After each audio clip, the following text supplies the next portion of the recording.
রাজবাড়ীর গোয়ালন্দে নুরাল পাগলের দরবারে হামলা, অগ্নিসংযোগ ও পাল্টা সংঘর্ষে রণক্ষেত্রে পরিণত হয়েছে গোটা এলাকা। শুক্রবার জুমার নামাজের পর উত্তেজিত জনতা দরবার শরীফে হামলা চালায়। এতে আহত হন দুই পক্ষের শতাধিক মানুষ। জানা গেছে, গত 23 আগস্ট গোয়ালন্দ পৌরসভার 5 নম্বর ওয়ার্ডে নুরাল পাগলের মৃত্যুর পর তাকে মাটি থেকে প্রায় 12 ফুট উঁচুতে কাবা শরীফের আদলে তৈরি এক কবরস্থানে দাফন করা হয়।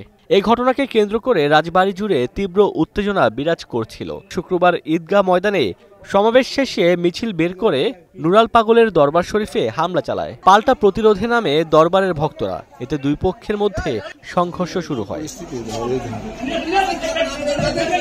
ঘটনার সময় পরিস্থিতি নিয়ন্ত্রণে আনতে গেলে উপজেলা নির্বাহী অফিসারের গাড়ি ও পুলিশ পিকআপ ভাঙচুর করা হয়। বর্তমানে গোয়ালন্দে সেনা সদস্যসহ অতিরিক্ত পুলিশ মোতায়েন করা হয়েছে এবং এলাকার নিরাপত্তা জোরদার করা হয়েছে।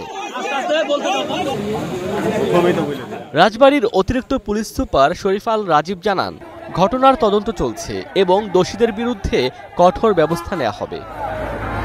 স্টার নিউজ, রাজবাড়ী।